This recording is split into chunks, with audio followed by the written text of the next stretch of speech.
그래서 수보리가 부처님께 말씀드렸습니다. 세존이시여, 어떤 중생이 열의 이런 말씀을 듣고 실다운 믿음을 낼 수가 있겠습니까? 부처님께서 설한 이러한 가르침들을 중생들이 믿음을 낼 수가 있겠습니까? 이것은 오늘 앞에서 해석한 말들입니다. 이러한 이치는 심오해서 이해하기가 어렵습니다. 왜냐하면 무상법문이기 때문입니다. 마음을 어디에도 머물지 말라고 하십니다. 보시를 함에도 상에 집착하지 말아야 합니다. 이것이 바로 평등입니다. 일체중생 대하기를 부처와 같이 생각합니다. 널리 일체중생을 다 부처로 봅니다. 중생을 보더라도 중생의 상을 보지 않고 중생의 법신을 봅니다. 그래서 보시를 할 때에도 금전의 숫자에 집착하지 말아야 합니다. 또한 집착하지 말아야 합니다. 노스님은 마땅히 공양하고 작은 스님은 수행을 별로 안 했으니 공양하지 말아야지. 이것을 집착이라 합니다. 평등하지 못한 마음입니다. 평등하게 공양해야 합니다. 일체 중생에 대해 평등해야 합니다. 이것은 부처님께서 가르치신 견성성불입니다. 법신을 본 것입니다. 일체 중생에 대해 다 부처라는 생각으로 봅니다. 이것이 바로 우리가 배워야 할 심오한 반야바라밀입니다. 방금 경문에서는 이 문제를 해석하지 않았습니다. 모두 다 심오한 반야바라밀입니다. 화두를 참고하십시오. 무슨 화두인가 하면 심오한 반야바라밀입니다. 그래서 수보리가 부처님께 여쭈었습니다. 부처님께서 그렇게 말씀하시면 중생들이 믿겠습니까? 중생들이 이런 지혜가 있어서 믿을 수가 있겠습니까? 부처님께서 수보리에게 반박을 했습니다. 너의 이 설법과 관념, 문제를 인식하는 법이 맞지 않느니라. 부처님께서 수보리에게 그렇게 말하지 말라고 했습니다. 그렇게 말하지 말라. 열애멸후에 500년 후에 이때는 부처님 제세시에 말씀하신 것입니다. 지금부터 내가 멸한 후 500년이 지난 후에 그때에도 누군가 나의 이 말을 믿을 것이다. 계를 수지하고 복을 짓고 성근이 있는 이는 내가 설한 이 말에 대해 신심을 일으킬 것이다. 일체 상에 집착하지 않고 모든 상이 허망함을 보면 열애를 볼 것이다.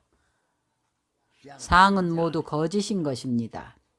바로 법에 머물지 않고 마음을 내며 성향 미촉법에 머물지 않고 마음을 내는 것입니다. 일체 머무름이 없는데 어디에 마음을 내겠습니까?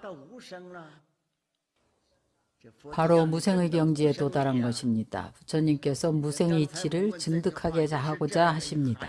방금 우리가 질문한 말도 이러한 의미입니다. 여러분에게 마땅히 머무는 바 없이 마음을 내게 하고자 합니다. 머무는 바가 없는데 무슨 마음이 일어나겠습니까? 마음을 내지 말라는 뜻입니다. 머무는 바가 없으면 마음이 일어날 수가 없습니다. 일어남이 없는 그 마음이 비로소 진심입니다. 무생무멸에 도달해야 합니다. 나지 않으면 바로 멸하지도 않습니다. 생이 있으면 멸이 있고 무생이면 무멸입니다. 이 도리에 대해 여러분이 마음을 많이 써야 합니다. 머리로 생각하고 마음을 두어야 합니다. 관을 해야 합니다. 언어와 문자만 가지고 이야기하지 마십시오. 그래서 부처님께서 수보리에게 말씀하셨습니다. 내가 멸도한 후 500년 후에 성근이 있는 중생은 계를 지니고 복을 닦는 그들은 나의 이 말에 신심을 낼 수 있을 것이다. 그래서 여러분들이 금강경을 배우면서 우리 모두 신심을 일으킬 수가 있습니다. 부처님께서 설하신 진리가 실제라고 믿습니다. 모두 사실이라고 생각합니다. 그것은 설명합니다. 이 사람이 1불, 2불, 3, 4, 5불에 부처님 전에 성근을 심은 것이 아니라 무량한 천만의 부처님 전에 성근을 심은 것입니다. 우리는 이렇게 이해를 할 수가 있습니다. 우리가 현재 반야바라밀경을 들을 수 있다는 것은 금강반야바라밀경이라는 이름을 들을 수 있다는 것은 아직 그 내용을 이해하지는 하는지는 말하지 않고 이 경의 이름을 들을 수 있다는 것만으로도 이 또한 한 생, 두 생, 3, 4, 5생, 천만 생 동안 심은 성근입니다. 왜냐하면 우리는 이미 부처님과의 거리가 2500년입니다. 다른 계산법으로는 3000여 년이라고 합니다. 한 개의 500년이 아닙니다. 이미 5개의 500년, 6개의 500년입니다. 여전히 금강경을 들을 수 있고 해방하지 않고 믿을 수 있다는 것은 공덕이 아주 무량한 것입니다. 부처님께서 일찍이 이렇게 예언하셨습니다. 부처님께서 열반에 드시고 세상에 안 계실 때에 부처님께서 멸도하신 후 첫 번째 500년에 이 500년 내에 불법을 듣고 과일을 증득해서 해탈한 사람들이 많습니다. 첫 번째 500년입니다. 그때에는 부처님께서 세상에 계실 때와 매우 흡사했습니다. 법을 듣고 도를 닦아서 초과를 증득하고 이과를 증득하고 삼과 사과를 증득했습니다. 도를 증득한 사람들이 많았습니다. 부처님께서 멸도하신 후 두 번째 500년 바로 1000년이 되어서는 이때에는 중생들이 성근을 닦는 사람들이 많았습니다. 선정을 매우 굳건하게 닦았습니다. 바로 부처님께서 멸도하신 후 두 번째 500년 바로 1000년입니다. 부처님께서 멸도하신 후 세 번째 500년은 다문이 견고해졌습니다. 법을 듣는 이도 많고 법을 설하는 이도 많았습니다. 설하는 사람이 있어야 듣는 사람도 있는 것이지요. 이때를 다문 경고라고 합니다. 경고는 바로 이 세간에서 대부분이 설법을 하고 모두 법을 들을 수 있다는 것입니다. 경고는 바로 이런 뜻입니다. 첫 번째 500년에는 법을 듣고 도를 성취했습니다. 두 번째 500년에는 불법을 듣고 선정을 닦을 수 있었습니다. 선정의 공력을 얻을 수 있었습니다. 세 번째 500년에는 바로 다문입니다. 네 번째 500년은 바로 2000년입니다. 절을 수리하고 탑을 세우고 사원을 건립합니다.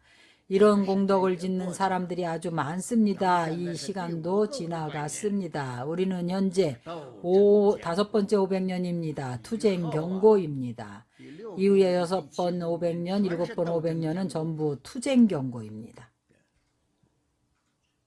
사회적으로 전란이 있고 불자와 불자 간에도 투쟁이 있습니다. 사찰에서도 사원의 재산이 많아서 투쟁이 있습니다. 투쟁 경고입니다. 그 이후부터는 말법 시대입니다. 그래서 이 경문에서는 말씀하십니다. 이 금강경의 문구를 들을 수 있다는 것은 이러한 설법을 들을 수 있다는 것을 말합니다. 내지는 일념이라도 청정한 신심을 내는 사람은 어떤 것을 무념의 청정한 신심이라고 하는가? 바로 집착이 없는 것입니다. 모든 것을 다 꿰뚫어 보고 모두 다 내려놓습니다. 한 생각만 내려놓을 수 있어도 대단한 것입니다. 내지 한 생각에 청정한 신심이겠습니까? 어떤 마음을 청정하다고 하는가? 바로 본래의 면목을 회복하는 것입니다. 우리 선방은 바로 부처의 본래 면목입니다. 자신의 진심으로 돌아가는 것입니다. 한 생각에 진심을 일으키기만 해도 그 성구는 아주 대단한 것입니다.